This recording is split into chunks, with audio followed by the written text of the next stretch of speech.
Suzuki infotainment systems bring navigation, Bluetooth, and smartphone integration together in one touchscreen unit. But like any digital system, they can sometimes freeze, fail to connect, or act unpredictably.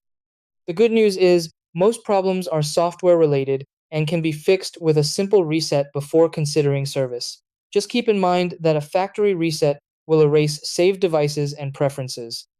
Important steps: 1. To perform a factory reset, open the settings menu on your infotainment screen and look for options such as Others or Factory Default.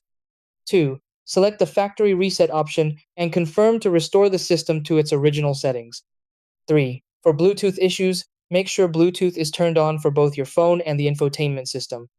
4. Delete existing pairings on both devices and reconnect them from scratch.